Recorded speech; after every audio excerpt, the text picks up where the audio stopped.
What's up, everybody? It is your weekly book look with your host with the most, Andy Smith, AndySmithArt.com. Go check it out.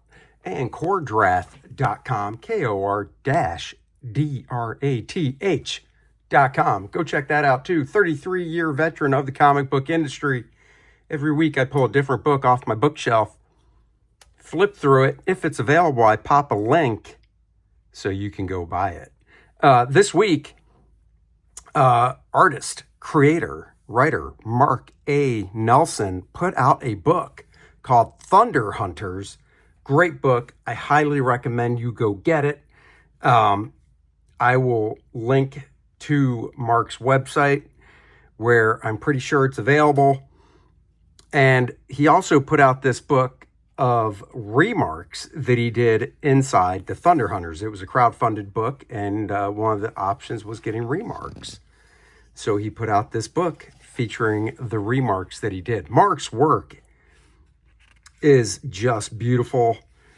This dude's imagination is off the hook with what he does, as I think you'll see. So one of the cool things in Thunder Hunters, he had this border preset up for where he was going to draw the remarks in, which I think is a great idea. Some guys just, leave a blank page. He did that. I think that's cool. So these are the remarks. He did them with gray tones, as you can tell. And like I said, you just look at these. This is all out of the dude's imagination. Talk about just fantastic, beautiful creature design. Just wow. And not only is he a writer, obviously artist, he's a painter. He did paintings, I believe, for Magic the Gathering back in the 90s. He had some originals at a convention that my buddy Dennis and I were looking at that were just gorgeous. So, yeah. Check this stuff out, guys. I don't know if this is available on his website.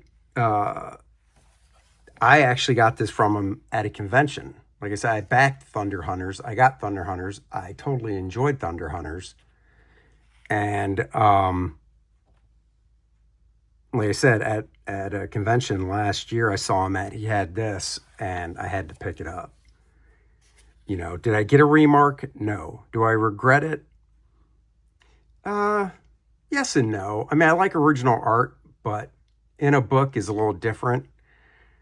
This, though, while not original, is just beautiful because I get every remark he did.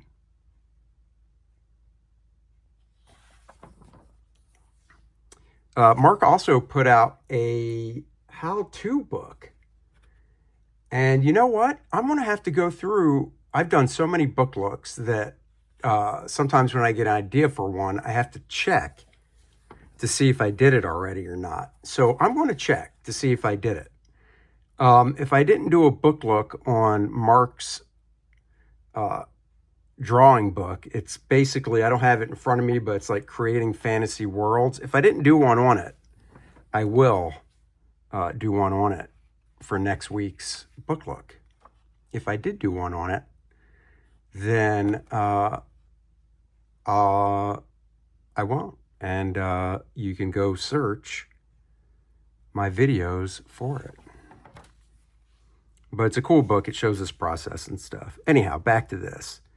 I see stuff like this and it really blows my mind because, I'm obviously a creative individual. I'm an artist, a creator, but this is stuff that is not in my wheelhouse from the standpoint of I enjoy looking at it, but when I get a blank sheet of paper, it's not the first thing I think about. It's kind of like a Groot growing an apple. When I want to mess around and sketch.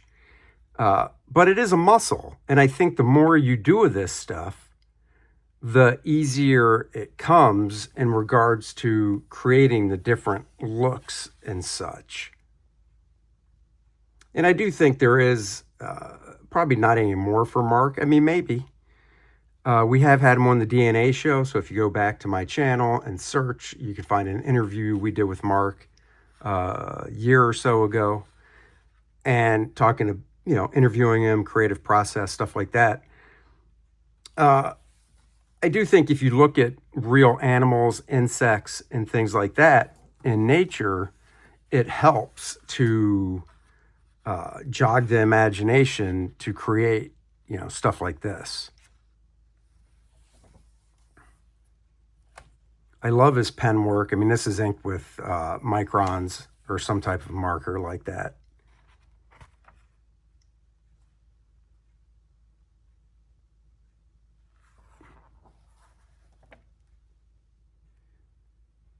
Just great, fantastical creatures.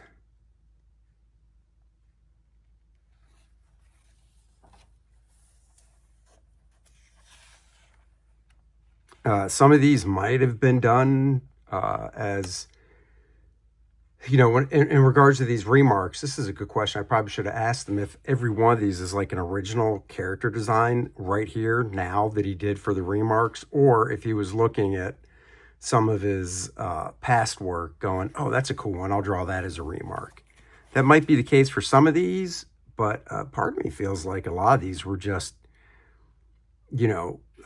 done in the moment when it was like, oh, time to do another remark. And you can tell how popular Mark's work is by the amount of remarks in this book. There's no page numbers on it, but there's 2 per page. So he did quite a few. And it's worth looking at the video we did with just to see his the background in his studio. I mean, the amount of books that guy has. It's like he works in the center of a library.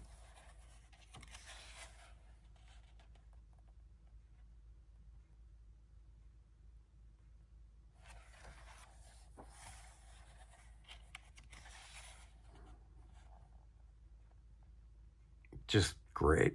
And even this background wall type thing he did is the framing structure for the remarks. I mean, just the cross hatching in it, the grayscale, so very nice. I love his ink line. Oh, and here we go. The original idea for the remarks on gray paper. So apparently he was thinking about doing remarks on gray paper before he came to this idea. Either way, just very cool. Gray paper, talk about unforgiving. What I mean is erasing on this, if you go to pencil write on this, isn't that easy. So I would assume he penciled it and then light boxed it to the gray paper. What do we got here? Thank you, everyone who has supported this endeavor. And he gives a list of thanks.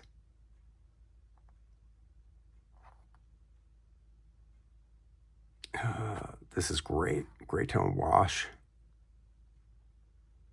Just looking, is there, let's see if it's on the back. It's another great one. I just want to flip, see if on the inside he has, a remark is a personal message or image hand-drawn by the artist within the margins of the print. Sometimes it's drawn directly on the design itself. This makes each remark an original, one-of-a-kind piece of art. That is true. Oh, it has his email address. No, interesting, no website. So I will link to his website. So this is what the remark page looked like in Thunder Hunters in full. And then, he drew it there. And then obviously, so he could show more in the book, he cropped in. So there you go. Great sketchbook. It's softbound. It's on really nice paper, heavy paper. So go check it out.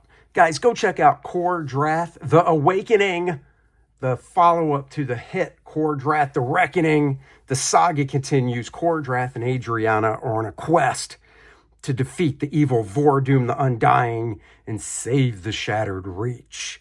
This episode takes place all around Adriana's Black Eagles tribe as they fortify it for the upcoming battle between Necronite Lilneth and a horde of the undead that Necronite rose up from the grounds.